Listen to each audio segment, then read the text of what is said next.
কোরআন শরীফের সূরা ফাতিহার পরে দ্বিতীয় সূরা বাকারা, এরপরে সূরা আলে ইমরান। হযরতে ইমরান নবী ছিলেন না, তবে বাইতুল মুকাদ্দাসের খতিব ছিলেন, ইমাম ছিলেন, বড় আল্লাহওয়ালা বুজুর্গ মানুষ।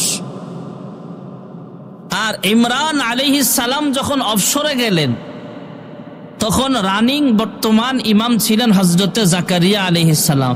সুবহানাল্লাহ। জাকারিয়া নবীর নাম কোরআন শরীফে অনেক জায়গায় আছে।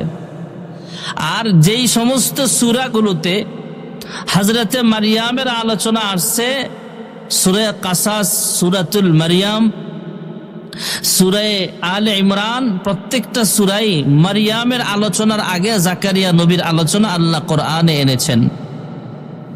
তার কারণ হলো জাকারিয়া আলাইহিস সালামের একটা আশ্চর্য ঘটনা আর মারিয়ামের একটা আশ্চর্য ঘটনা, দুটো একসাথে আল্লাহ এনেছেন। আর কারণও আছে, দুজন আত্মীয়তার সম্পর্কও আছে। এক হলো ইমরান ইমাম অবসরে, আর রানিং ইমাম, রানিং খতিব হলো জাকারিয়া আলাইহিস সালাম। আর দুজন আবার বিয়ে করছে এক বাড়িতে। আমরা বাংলা ভাষায় যেটাকে বলি ভাইরা, শালির জামাই আর জ্যাডুরির জামাইরে কি কই? ভাইরা ভাই। হযরতে ইমরান এবং জাকারিয়া দুজন ভাইরা ভাই এক বাড়িতে বিয়ে করছে। তাহলে যেই বাড়িতে বিয়ে করছে এই মহিলাকে দাম কম না বেশি? আলে ইমরান, কোরআন শরীফে সূরা নাজিল করেছেন আল্লাহ, বড় সূরা। কোরআন শরীফের সবচেয়ে বড় সূরা বাকারা, এরপরে বড় সূরা আলে ইমরান, লম্বা সূরা। ওই ঘরের মহিলা হযরতে জাকারিয়া আলাইহিস সালাম এবং আলে ইমরান এক বাড়িতে বিয়ে করছেন। আর আলে ইমরান বিয়ে যে করছেন, হযরতে ইমরান বিয়ে করছেন যখন ইমামতি করতেছেন, বাইতুল মুকাদ্দাসের খতিব হিসাবে নিয়োগ হলেন। এরপরে ওনার ব্যাপারে মুসল্লিরা চিন্তা ভাবনা করলো যে হুজুরের তো বিয়ে করার দরকার। তা আমরা মাশাআল্লাহ এখন বর্তমানে যারা মসজিদে আছি, ইমাম, খতিব, মুয়াজ্জিন, খাদেম সবাই বিবাহিত। এজন্য মুসল্লিকে আর টেনশন করতে হয় না যে হুজুরের বিয়ে করার দরকার। কিন্তু ইমরান অবিবাহিত ছিলেন, ওই অবস্থাতে ইমামতিতে আসছেন। তো তাই মুসল্লিরা চিন্তা করলেন, কমিটি চিন্তা করলেন, হুজুরের বিয়ে করার দরকার, মেয়েও তো সেরকম লাগবে। যেহেতু বাইতুল মুকাদ্দাস তখন মুসলমানদের কিবলা। বর্তমানে যেমন বর্তমান বিশ্বে কাবার ইমামকে আমরা সবচেয়ে সম্মানিত ইমাম বলি। ইমামুল হারামাইন শরীফাইন আব্দুর রহমান আস-সুদাইস, উনি সেরা ইমাম, পৃথিবীর সবচেয়ে শ্রেষ্ঠ ইমাম বর্তমানে। তখনকার পৃথিবীর সবচেয়ে শ্রেষ্ঠ ইমাম ইমরান, ওনাকে বিয়ে করাবে। জেনতেন পরিবারে বিয়ে করান যাব না, ভালো একটা পরিবার খুঁজা পাইছে। সেই পরিবারের মেয়ে আলে ইমরান, হান্না নাম, এই মহিলাকে পায়া ইমরানের সাথে বিয়ে করাইছেন। আর ইমরানের শালি বিয়ে করছেন জাকারিয়া আলাইহিস সালাম। সুবহানাল্লাহ। তাহলে বড় পরিবার, ভালো পরিবার, ধার্মিক পরিবার। হযরতে ইমরান অবসরে যাওয়ার পরে এখনো বৃদ্ধ হয় নাই, তবে এদের সন্তান নাই। ওরা আল্লাহর কাছে দোয়া করে, আল্লাহ আমার একটা সন্তান দাও। সন্তান চাইবো আমরা কার কাছে? আরো জোরে বলেন, কার কাছে? আল্লাহর কাছে। হযরতে হান্না তথা ইমরানের স্ত্রী আল্লাহ তাআলার কাছে দোয়া করে, আল্লাহ আমার একটা সন্তান দান করেন। আমাদের পরিবারে কোনো সন্তান নাই, তুমি আল্লাহ সন্তান দেওয়ার মালিক। তবে যে সন্তান আপনি আমাদেরকে দিবেন, সেই সন্তান আমরা লালন পালন করব, ঠিক আছে। তবে এই সন্তানের কামাই রোজগার আমরা খাওয়ার কোনো প্রয়োজন নাই। আমরা মান্নত করলাম, যদি আপনি আমাদেরকে একটা সন্তান দান করেন, এই সন্তানটাকে বাইতুল মুকাদ্দাসের খাদেম হিসাবে নিযুক্ত বানায় দেব, আপনার নামে আমি ওয়াকফ করে দিব। যেরকম সুবহানাল্লাহ। তৎকালীন জামানায় একটা নিয়ম ছিল, কাহারও যদি সন্তান না হইতো তাহলে বড় একটা মান্নত মানত, আয় আল্লাহ তুমি যদি আমারে ছেলে দাও, তুমি যদি আমাকে সন্তান দান করো, মেয়ে দান করো, এই তোমার রাস্তায় এত টাকা সদকা করব, এত রাকাত নামাজ পড়ব, অথবা মসজিদে দান করব, বড় একটা অ্যামাউন্ট তোমার রাস্তায় বের করব, অথবা মান্নত করতো, আয় আল্লাহ তুমি যদি আমার সন্তান দান করো তাহলে এই সন্তানটাকে তোমার রাস্তায় দান করে দেব। সুবহানাল্লাহ।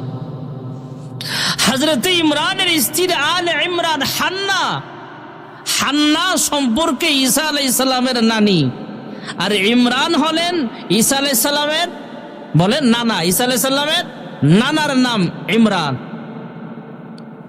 হযরত ইমরান দুনিয়া থেকে বিদায় হয়ে গেলেন, গর্ভে সন্তান।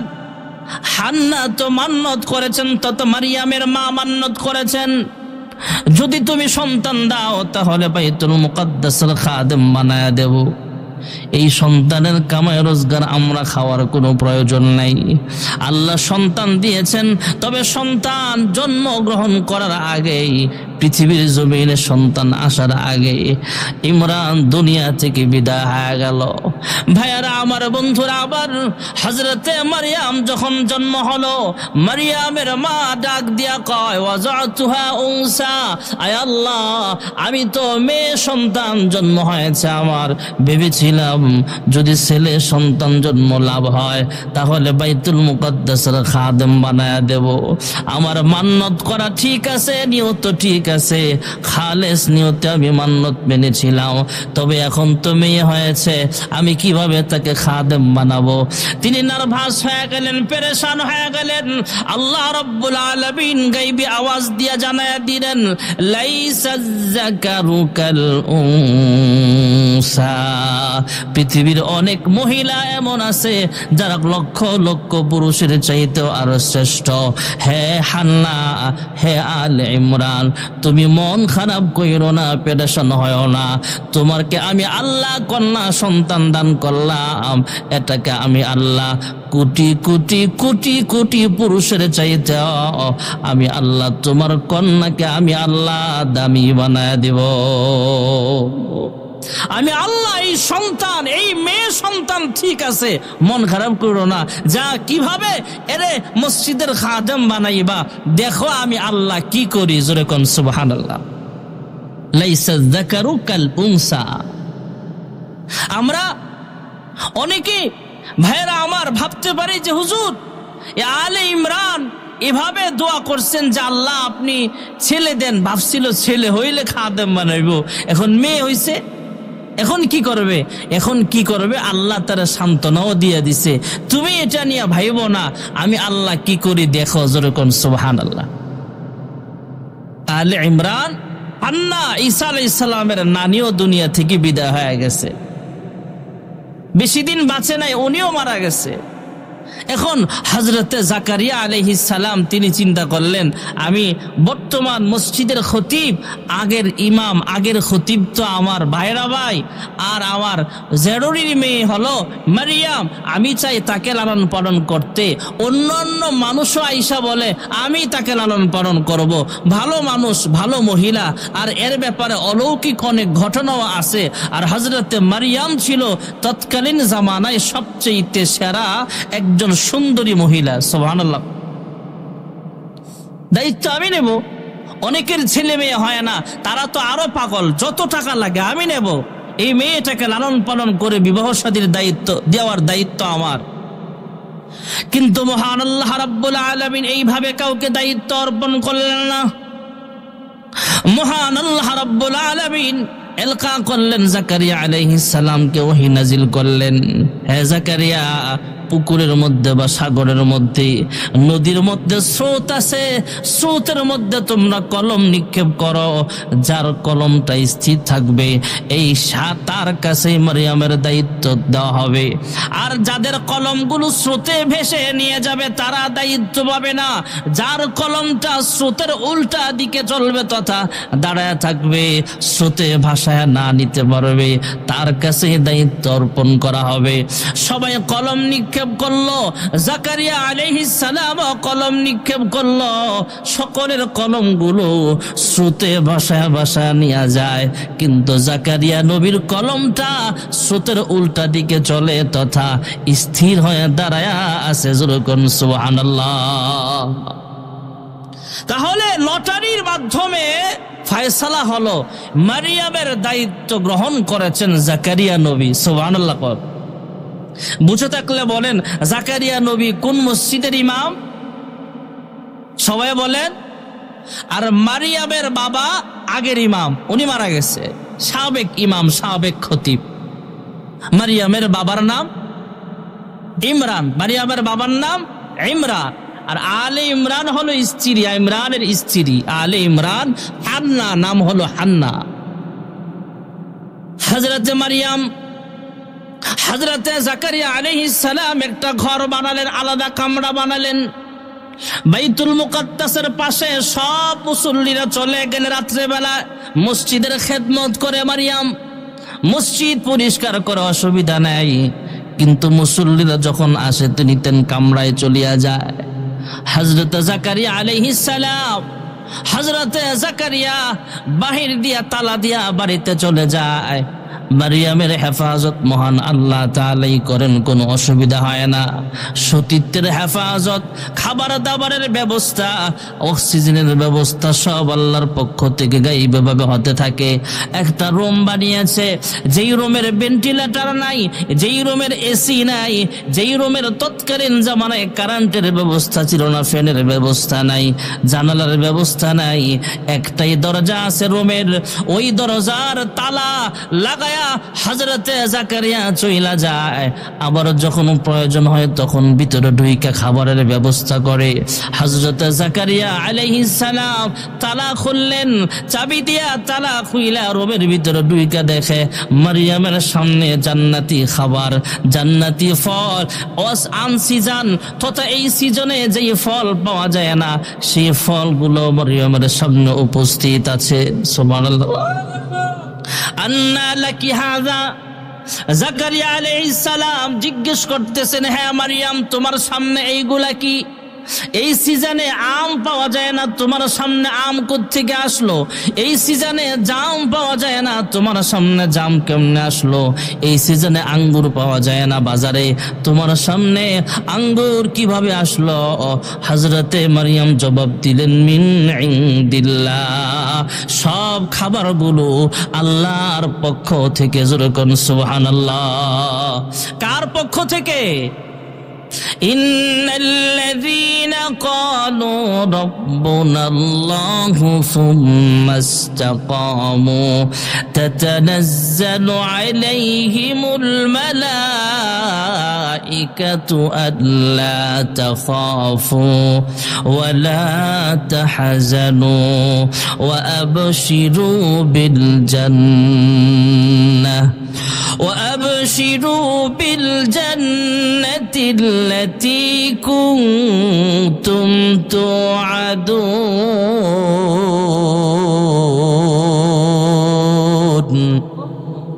যারা আল্লাহকে রব হিসাবে মানবে এদের কোনো ভয় নাই, পেরেশান নাই, মরণের সময় ভয় নাই, দুনিয়ার হায়াতের জিন্দেগিতেও ভয় নাই, কবরে হাসরে মিজানে ফুলসিরাতেও তাদের কোনো ভয় নাই।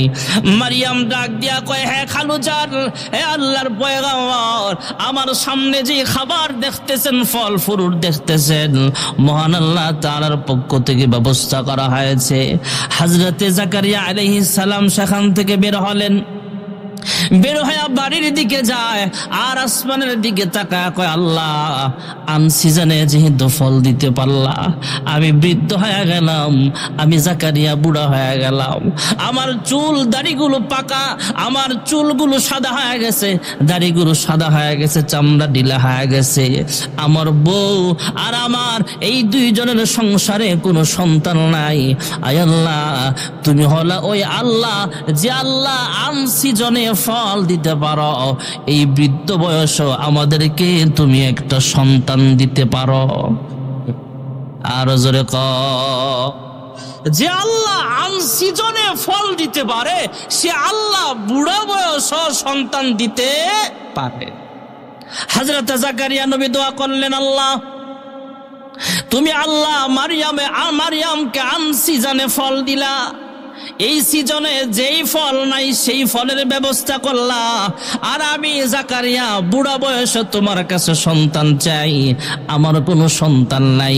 আর তুমি আল্লাহ তো নিয়মতান্ত্রিক ভাবে আদম নবীর ছেলেকে নবী বানাইছো, মুসা নবীর ভাই হারুনকে নবী বানাইছো, হযরতে ঈসা নবীকে তুমি আল্লাহ তাআলার কাছে হযরতে জাকারিয়া আলাইহিস সালাম দোয়া করতেছেন, আয় আল্লাহ ইব্রাহিম পয়গম্বরের সন্তান ইসমাইলকে আপনি নবী বানিয়েছেন, ইসহাককে নবী বানাইছেন, আদম নবীর সন্তানকে নবী বানাইছেন, আয় আল্লাহ ইউসুফ নবীকেও নবী বানাইছেন, ওনার বাবাও ছিলেন পয়গম্বর, আয় আল্লাহ হযরত দাউদ পয়গম্বর ছিলেন আল্লাহর নবী, ওনার সন্তান সুলাইমান নবীকেও আপনি নবী বানাইছেন।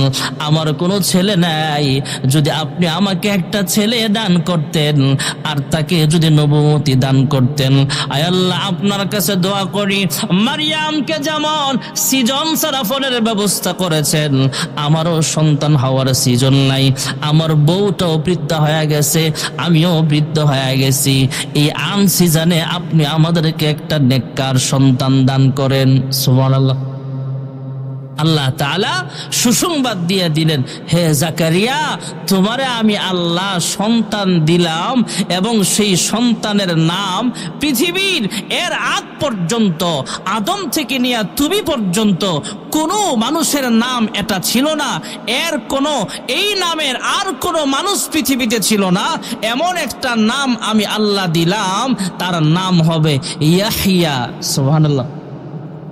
আল্লাহ তাআলা জানায়া দিলেন, তোমরা আমি আল্লাহ ছেলে দিলাম, ছেলের নাম কি হবে? ইয়াহইয়া। পৃথিবীতে এর আগে এই নামে কোনো তোমার এই নামের মিতা নাই, এর আগে এই নামের কোনো মানুষ নাই, এই প্রথম পৃথিবীর প্রথম মানুষ যার নাম হলো ইয়াহইয়া, এই ইয়াহইয়া নামে প্রথম তোমার ছেলের নাম হবে। সুবহানাল্লাহ। এখন পৃথিবীর জমিনে ইয়াহইয়া নামে লোকের অভাব নাই, আর হযরতে জাকারিয়া নবীর ছেলের নাম ইয়াহইয়া, এটা প্রথম নাম। আল্লাহ রাব্বুল আলামিন এই কারণেই যেহেতু জাকারিয়া নবীর আনসিজনে আল্লাহ তাআলা সন্তান দান করেছেন, বৃদ্ধ বয়সে চুল পাকা, দাড়ি পাকা, চামড়া ঢিলা হয়ে গেছে, হাড়টি মজবুত, হাড়টিটাও নরম হয়ে গেছে, হাড়টিও দুর্বল হয়ে গেছে, জাকারিয়া পয়গম্বর আল্লাহর কাছে ডাক দিয়া কয়, আয় আল্লাহ আপনি সন্তান দিবেন ঠিক আছে বুঝলাম, কিন্তু আমি তো বুড়া হয়ে গেছি, আমার বিবিটাও বুড়া হয়ে গেছে, আমার বিবি হলো বন্ধা নারী, তার কোনো সন্তান হয় না, আর আমি হলাম বুড়া মানুষ, জুয়ান কালে দেন নাই, বুড়া কালে আপনি কেমনে দিবেন? আল্লাহ তাআলা ডাক দিয়া কয়, আমি আল্লাহ ইচ্ছে করলে এমনি দিব। কোন সুবহানাল্লাহ। আমি আল্লাহ চাইলে হবে। সুবহানাল্লাহ। কোন ভাইরা আমার, বন্ধুরা আমার, ইন্নামা আমরুহু ইযা আরাদা শাইআন আন ইয়াকুলা লাহু কুন ফায়াকুন। আমার আল্লাহ চাইলে এটা অসম্ভব কিছু না। সুবহানাল্লাহ। কোন এই জন্য মহান আল্লাহ তাআলা সূরাতুল কাসাস, সূরা আলে ইমরান, সূরা মারইয়ামে প্রথমে জাকারিয়া নবীর কথা এনেছেন, কারণ আনসিজানে ছেলে দিয়েছেন ইয়াহইয়া। হযরতে জাকারিয়া নবীর ছেলের নাম ইয়াহইয়া, আনসিজান বুড়াকালে আল্লাহ তাআলা ছেলে দিয়েছেন, এটা আশ্চর্য কথা, এটা আল্লাহর কুদরত। আর মারিয়ামকে আল্লাহ তাআলা স্বামী ছাড়া ছেলে দান করেছেন, এটা আল্লাহর কুদরত, এটা একটা আশ্চর্য কথা। এজন্য দুটা আশ্চর্য কথা। আর মারিয়ামের সাথে যেহেতু জাকারিয়া নবীর মিল আছে, তথা খালুজান, তো আর খালুজান বলতে হযরতে মারিয়ামের আব্বাও এই মসজিদের খতিব, হযরতে জাকারিয়াও বাইতুল মুকাদ্দাসের খতিব, এদিক থেকেও মিল আছে। আবার দুজন এক বাড়িতেই বিয়ে করছেন, সব দিক থেকে বিবেচনা করে আল্লাহ তাআলা জাকারিয়া নবীর কথা পাশে এনেছেন, এরপরে মারিয়ামের কথা এনেছেন। দুটো আশ্চর্য সংবাদ আল্লাহ তাআলা সূরা কাসাসের মাধ্যমে, সূরা আলে ইমরানের মাধ্যমে, সূরা মারিয়ামের মাধ্যমে আল্লাহ আমাদেরকে জানিয়েছেন। সুবহানাল্লাহ। এবার আসেন সূরা মারিয়াম।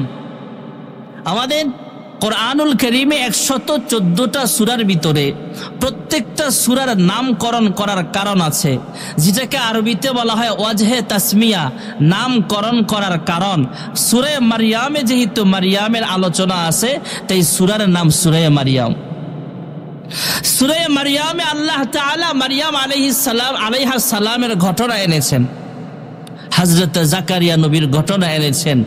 আর প্রত্যেকটা সূরা আরেকটা সূরার সাথে মিল থাকে। সূরা মারিয়ামের আগের সূরা হলো সূরা কাহাফ। সূরা মারিয়ামের আগের সূরা কি? সূরা কাহাফ। সূরা কাহাফের আশ্চর্য ঘটনা, মারিয়ামের আশ্চর্য ঘটনা, দুটাই আশ্চর্য ঘটনা। এজন্য আল্লাহ তাআলা দুটো সূরা একসাথে এনেছেন। সূরা কাহাফের আশ্চর্য ঘটনা হলো, আপনারা বিস্তারিত অন্যদিন সময় পাইলে আমি বলবো, সংক্ষিপ্ত সূরা কাহাফের ঘটনা হলো, ওই দেশের ভিতরে, ওই রাজ্যের ভিতরে সব হলো মূর্তি পূজক, সব হলো বেঈমান। 7 জন যুবক ওরা নিজে নিজে রিসার্চ করে বের করেছেন যে আমরা বেঈমান থাকবো না, অবশ্যই আমাদের সৃষ্টিকর্তা একজন আছেন, তিনি কে? ওরা কালিমা পড়ে মুসলমান হয়ে গেছে। ওই দেশে চিরুনি অপারেশনের মতো এরা বাহিনী লাগায়া দিছে, দেশে কোনো মুসলমান থাকতে পারবে না, সব বেঈমান ওই দেশে বসবাস করে। ওরা বাঁচার জন্য পাহাড়ের একটা গুহায় আশ্রয় নিয়েছে। এদের সাথে একটা কুকুরও ছিল। একটানা 309 বছর পর এরা ঘুম ভাঙছে। সুবহানাল্লাহ। মানুষ আমরা তো খায়া বাঁচি। আমরা 5 দিন না খায়া থাকেন না, কেমন লাগে? বড় দিনে রোজা রাখতেই তো কষ্ট হয়ে যায়। 18 ঘন্টা 14 ঘন্টা 16 ঘন্টা রোজা রাখতেই তো আমাদের কষ্ট হয়ে যায়। আর না খায়া থাকা, খায়া বাঁচতে পারে এটা স্বাভাবিক, কিন্তু না খায়াও 309 বছর আল্লাহ আসহাবে কাহাফের বাহিনীর লোকদেরকে আল্লাহ জীবিত রেখেছেন। এই আশ্চর্য ঘটনা সূরা কাহাফে এনেছেন। আর আল্লাহ তাআলা বাবা ছাড়াও ছেলে দান করেছেন মারিয়ামকে, সেই সূরার নাম সূরা মারিয়াম। এই আশ্চর্য 2 ঘটনা সম্বলিত 2টা সূরা আল্লাহ তাআলা পাশাপাশি এনেছেন। পাশাপাশি আনার কারণ হলো এটা। সুবহানাল্লাহ। হযরতে মারিয়াম আস্তে আস্তে বড় হলেন, সাবালিকা হলেন। হযরতে মারিয়াম একটা পর্দা টানায় সেখানে বসবাস করেন, ইবাদত করেন। উনি ওনার পার্সোনাল গোসলখানার ভিতরে যখন গোসল করতেছেন, এমত অবস্থায় দেখতেছেন একজন নওজোয়ান যুবক সামনে দাঁড়িয়ে আছে। মারিয়াম ডাক দেয়া বলে, তুমি আল্লাহকে ভয় করো, আর তোমার কাছ থেকে আমি আল্লাহর কাছে পানা চাই। আমি একটা নেককারিনী মহিলা, আমি কোনো খারাপ মহিলা নই। আমার গোসলখানার ভিতরে তুমি কি করো? ওই যুবক ডাক দিয়া কয়, হ্যাঁ মারিয়াম, তুমি মন খারাপ কইরো না, ভয় পাওয়ার কোনো কারণ নাই। আমি দুনিয়ার কোনো মানুষ নই, আমি আসমানের ফেরেশতা জিবরাইল। যেরকম সুবহানাল্লাহ। হযরত মারিয়াম ডাক দিয়া বলে, বুঝলাম জিবরাইল, তবে এখানে আপনি কেন আসলেন? কয়, আমি আসছি তোমার একটা সুসংবাদ দেওয়ার জন্য। কয়, কোন সুসংবাদ? কয়, আল্লাহ রাব্বুল আলামিন তোমার গর্ভের ভিতরে একটা ছেলে দান করবে। সুবহানাল্লাহ।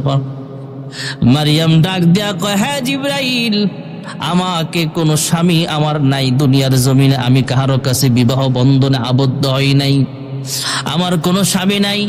আর আমি এমন মহিলা নই যে অন্য পুরুষের সাথে আমি মেলামেশা করব। অন্য পুরুষ আমাকে স্পর্শ করে নাই, দুনিয়ার কোনো পুরুষ স্পর্শ করে নাই, আমার কোনো স্বামী নাই, তাহলে আমার সন্তান আসবে কোত্থেকে? জিবরাইল ডাক দিয়া কয়, আল্লাহ চাইলে হবেই। সুবহানাল্লাহ। আর তুমি মানা করলেও হবে না, তুমি বাধা দিলেও হবে না, আল্লাহর পক্ষ থেকে ফয়সালা হয়ে গেছে। হ্যাঁ মারিয়াম, তোমার গর্ভে আল্লাহ তাআলা ঈসা আলাইহিস সালামকে পাঠাবেন, হা করো। হযরতে মারিয়াম হা করলেন। জিবরাইল দূর থেকে একটা ফুঁক দিয়া দিলেন, গর্ভে ঈসা নবী চলে আসছে। যেরকম সুবহানাল্লাহ।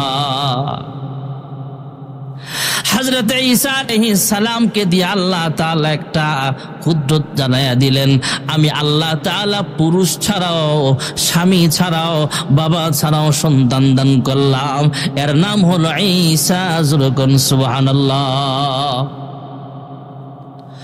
হযরত ঈসা আলাইহিস সালাম দুনিয়াতে আসবেন। মা মারইয়াম আশ্চর্য হয়ে গেলেন, কেমনে সামলাবো, মানুষ তো আমাকে খারাপ বলবে। জিবরাইল বলেন, তোমার নিরাপত্তা দেওয়ার দায়িত্ব আল্লাহ তাআলার, তুমি কোনো পেরেশান হবা না। হযরত মারইয়াম আলাইহিস সালাম যখন সামনে গেলেন, মানুষের সামনে গেলেন, আল্লাহ তাআলা আগে শিখায়া দিলেন, ফাকুলি ইন্নী নাযারতু লিররহমানি সাওমা ফালান উকাল্লিমাল ইয়াওমা ইনসিয়া। আল্লাহ যেভাবে শিখায়া দিলেন, হযরতে মারইয়াম ডাক দিয়া বললেন, আমি রোজা রাখছি। রোজা তখনকার জামানার রোজা হলো কথা বলা যাবে না, শুধু এ কথাটা বলা যাবে আই এম রোজা, আমি রোজা রাখছি, এ কথাটা বলা যাবে। অন্য কথা বললে রোজা ভেঙে যাব। সুবহানাল্লাহ। না আমগর লেগে কত সহজ। আমাকে বাংলাদেশের মুসল্লিদের যদি কথা কইলে রোজা ভাঙতো, আয় হায়, আমরা রোজা রাখতে পারতাম না। রোজা রাইখা গীবত শেকায়াত করে, মিথ্যা কথা বলে, এমন রোজাদার মুজাহিদনগর নাই। রোজা রেখে আজারে থেকে মসজিদে বইয়াও গীবত শেকায়াত করে, মসজিদে বয়াবে তসবিহ জফে আর মানুষের গীবত শেকায়াত করে। উমুক ইমাম বালানা, উমুক খতিব বালানা, উমুক সাহেব বালানা, উমুক মসজিদের কমিটি ভালো না, এমন গীবত শেকায়াত রোজাদার রোজা রাইখাও করে। এমন এই এলাকায় আছে না নাই? কি বিপদ হইতো যদি কথা বললে রোজা ভাঙ্গে যাইত। হযরত মারইয়াম বললেন, ইন্নী নাযারতু লিররহমানি সাওমা, আমি রোজা রাখছি, মান্নতের রোজা, আল্লাহর কাছে মান্নত মেনেছিলাম।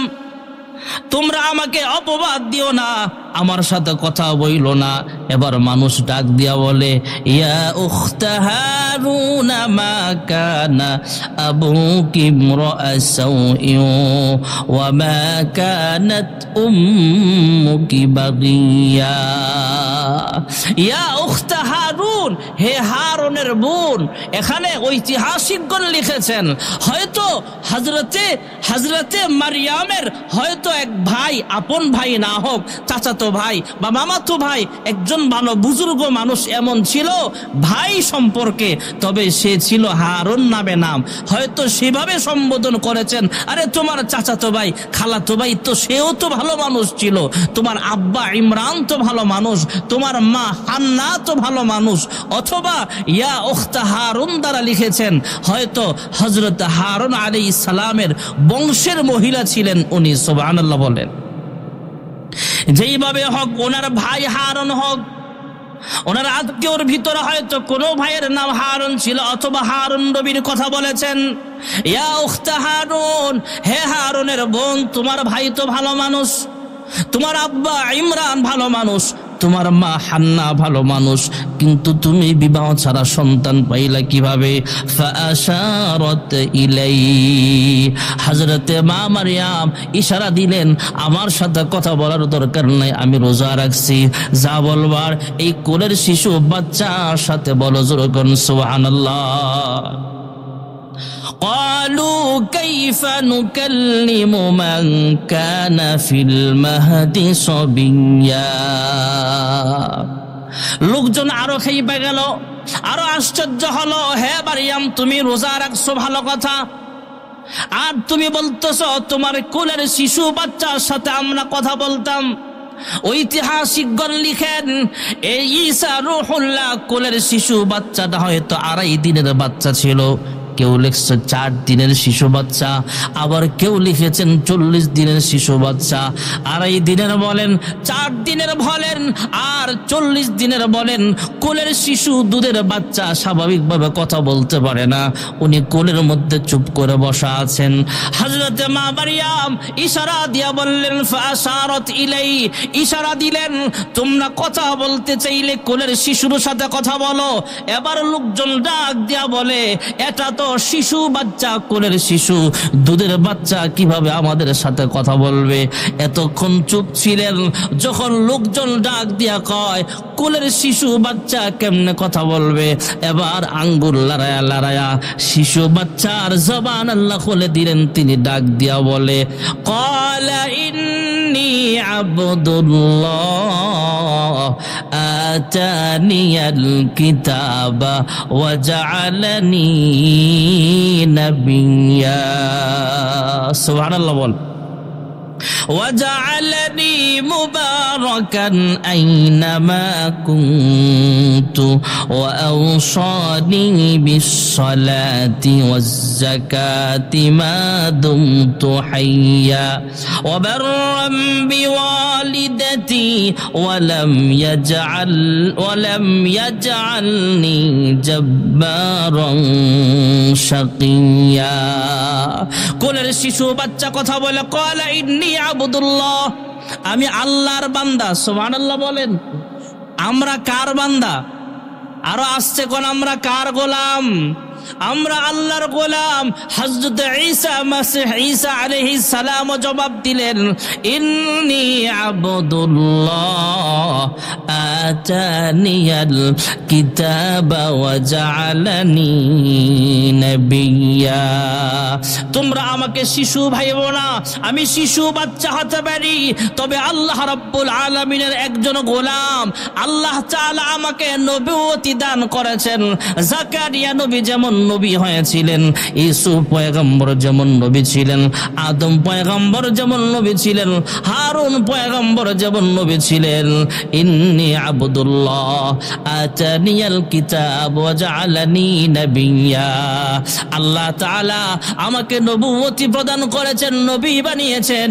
এখানেই শেষ নয়, মহান আল্লাহ তাআলা আমাকে আসমানি কিতাব দিয়েছেন। যুরকুন সুবহানাল্লাহ। আসমানি 104টা কিতাবের মধ্যে প্রসিদ্ধ কিতাব হলো 4টা, এর মধ্যে একটা হলো ইনজিল। হযরত ঈসা আলাইহিস সালামকে আল্লাহ তাআলা ইনজিল শরীফ দান করেছেন। সুবহানাল্লাহ বলেন। হযরত ঈসা পয়গম্বর আরো জানায় দিলেন, আমি একটা বরকতি নবী, আমি যেখানে যাব সেখানে বরকত নাজিল হবে। আমাকে আল্লাহ বলেছেন নামাজ কায়েম করার জন্য, আমাকে আল্লাহ বলেছেন যাকাত প্রতিষ্ঠা করার জন্য, আমাকে আল্লাহ বলেছেন পিতা মাতার খেদমত করার জন্য। হযরত ঈসা আলাইহিস সালাম কোলের শিশু বাচ্চা হয়েও জানায়া দিলেন, আমাকে আল্লাহ তাআলা কিতাব দিয়েছেন, আসমানি কিতাব ইনজিল শরীফ। আমারে আল্লাহ তাআলা নবুয়তি প্রদান করেছেন, তোমরা নামাজ কায়েম করো, যাকাত প্রতিষ্ঠা করো, পিতা মাতার খেদমত করো। আর আমি একজন বরকতি নবী, আমি যেখানে যাব সেখানে আল্লাহ তাআলা বরকত নাজিল করবেন। সুবহানাল্লাহ। হযরত ঈসা আলাইহিস সালামকে আল্লাহ রাব্বুল আলামিন অনেক মুজিজা দান করেছিলেন। হযরত ঈসা পয়গম্বর হাজার হাজার বছর আগের পুরাতন কোন কবরের সামনে যখন দাঁড়ায় যাইতেন, কবরের সামনে দাঁড়ায় যখন বলতেন কুম বিইذনিল্লাহ, এ কবরে কে আসো, আল্লাহর হুকুমে দাঁড়ায় যাও। হাজার বছর আগের কবরস্থানের কবরের বাসিন্দাও কবর থেকে জীবিত হয়ে সামনে সালাম দিয়া দিত। সুবহানাল্লাহ। আল্লাহ তাআলা হযরতে মারইয়ামের আলোচনা এনেছেন। ঈসা নবীর কথা বলতে গেলে মারইয়ামের আলোচনা চলে আসে। হযরতে মারইয়ামকে আল্লাহ তাআলা অনেক সাহায্য করেছেন, অনেক নুসরত করেছেন, দুনিয়াবি থেকে আল্লাহ হেফাজত করেছেন। আল্লাহ তাআলা ঈসা আলাইহিস সালামকে দান করেছেন। ওই যে আলে ইমরানের স্ত্রী হান্না দোয়া করছিল, আল্লাহ আমার একটা সন্তান দাও, আমি মসজিদের খাদেম বানাবো, আমি মসজিদের গোলাম বানাবো, তোমার গোলাম বানাবো। আল্লাহ দোয়া কবুল করছেন, এক্সট্রা আরো বাড়ায়া আল্লাহ তাআলা তাকে সম্মানিত করেছেন। লাইসা যাকারু কাল উনসা, আল্লাহ জানায়া দিলেন তোমার মেয়ে হইছে, মন খারাপ কইরো না, আমি আল্লাহ অনেক পুরুষের চাইতেও তাকে আমি আল্লাহ সম্মানিত বানাবো। আল্লাহ তো তাকে সম্মানিত বানিয়েছেন। আল্লাহর হাবিব বলেন জান্নাতের ভিতরে কয়েকজন মহিলার সাথে আমাকে আল্লাহ বিবাহ বন্ধনে আবদ্ধ করায়া দিবেন। ফেরাউনের বিবি আসিয়া, আরেকজন হলো মা মারিয়াম। সুবহানাল্লাহ। আম্মাজান খাদিজার যখন ইন্তেকাল হয় তখন আম্মাজান খাদিজাকে বলেন, খাদিজা তুমি মরে যাচ্ছ, মন খারাপ কইরো না, কবরে একলা কেমনে থাকবা, মন খারাপ কইরো না, কবরে তোমার সাথে তোমার কয়েক সতীনের দেখা হবে। সুবহানাল্লাহ। কারো জোরে কোন। আম্মা জান খাদিজা ডাক দিয়া কয়, ইয়া রাসূলুল্লাহ, ইয়া হাবিবাল্লাহ, আমি যতদূর জানি আপনি আমাকে ছাড়া অন্য কোনো দ্বিতীয় বিবাহ করেন নাই এখনো পর্যন্ত, তাহলে সতীর আসলো কিভাবে? আল্লাহর হাবিব জানায়া দিলেন, খাদিজা তুমি দুনিয়া ছেড়ে চলে যাইবা ঠিক আছে, তবে জান্নাতে কয়েকজন মহিলার সাথে আল্লাহ আমাকে বিবাহ পড়ায়া দিবেন। এর মধ্যে একজন হলো ফেরাউনের বিবি আসিয়া, আরেকজন হলো মা মারিয়াম তথা মারিয়াম আলাইহিস সালাম। এই দুজন তোমার সাথে দেখা করবে, তোমার কষ্ট হবে না। সুবহানাল্লাহ বলে। আর একদিকে মিলাইলে দেখা যায়, সুগরা কুবরা নতিজা মিলাইলে দেখা যায় হযরতে ঈসা আলাইহিস সালাম আল্লাহর হাবিবের জান্নাতি বিবির দুনিয়াবি ছেলে। যেরকম সুবহানাল্লাহ। ঈসা আলাইহিস সালামকে আল্লাহ তাআলা অনেক মুজিজা দান করেছেন। এর মধ্যে একটা মুজিজা হলো কুম বিইজনিল্লাহ, মরা মানুষ জিন্দা করা। সুবহানাল্লাহ। কোন মরা মানুষ জিন্দা কি ঈসা নবীর হুকুমে না আল্লাহর হুকুমে? কুম বিইজনিল্লাহ, কুম বিইজনিল্লাহ। আল্লাহর হুকুমে দাঁড়াও বললে আল্লাহর হুকুমে দাঁড়ায়া যায়। সুবহানাল্লাহ জোরে কোন না। আজকে পর্যন্তই ভাইয়েরা আমার, ঈসা আলাইহিস সালাম মা মারিয়ামের ঘটনা, এই ইতিহাস কোরআন থেকে বললাম কেন? কারণ রবিউল আউয়াল মাস চলে আসতেছে। রাসূল আকরাম সাল্লাল্লাহু আলাইহি ওয়াসাল্লামের জীবন ইতিহাস থেকে আমরা অনেক কথা শুনবো, তো তাই ঈসা আলাইহিস সালামের জামানা থেকে কিছু কথা শুরু করলাম। সামনে জুমায় বাকি কথা হবে। আল্লাহ তাআলা মা মারিয়ামকে যেভাবে সন্তান দান করেছেন, বাবা ছাড়া সন্তান দান করেছেন, মা মারিয়ামের মা হান্নাকে আল্লাহ মেয়ে দান করেছেন, সন্তান ছিল না। জাকারিয়া নবীর ছেলে ছিল না, ছেলে দান করেছেন কে? একটা কথা মনে রাখবেন, কাহারও যদি সন্তান না হয় আল্লাহর কাছে দোয়া করা, আল্লাহর কাছে দোয়া করা আর চেষ্টা করা। ডাক্তারি চিকিৎসা বলেন, হামদর্দের চিকিৎসা বলেন, আয়ুর্বেদিক চিকিৎসা বলেন, হোমিও চিকিৎসা বলেন, কবিরাজি চিকিৎসা বলেন, চিকিৎসাও করবেন, পাশাপাশি মান্নত করবেন যে আমার যদি সন্তান হয় একটা গরু আল্লাহর রাস্তায় খাওয়ায় দিমু, জবে কইরা মসজিদে 1 লাখ টাকা দিমু, 10,000 টাকা দিমু, মসজিদে 100 টাকা দিমু, এমন মান্নত করবেন। এতিমখানায় এত হাজার টাকা মান্নত করলাম। আমি যদি আমার যদি ছেলে হয়, মেয়ে হয়, সন্তান হয়, বড় একটা অ্যামাউন্ট আপনার তৌফিক অনুযায়ী যতটুকু সম্ভব আল্লাহর রাস্তায় ব্যয় করার মান্নত করবেন, যেমনটা করেছিলেন জাকারিয়া নবী, যেমনটা করেছিলেন। ওই যে আপনি যদি আমারে ছেলে দেন তাহলে নবী বানায় দিয়েন, আমার কামাই লাগতো না। ইয়াহইয়া আলাইহিস সালামকে আল্লাহ দান করছেন। আর হান্না দোয়া করছেন, আল্লাহ আমার সন্তান দাও, এই সন্তান মসজিদের খাদেম বানায় দিব, এমন মান্নত করবেন। আল্লাহ তাআলা যাদের ছেলে মেয়ে নাই প্রত্যেককে আল্লাহ তাআলা যেন নেক সন্তানের বাবা মা হওয়ার তৌফিক দান করে। সকলে বলে আমিন। ওয়া আখিরু দাওয়ানা আলহামদুলিল্লাহ।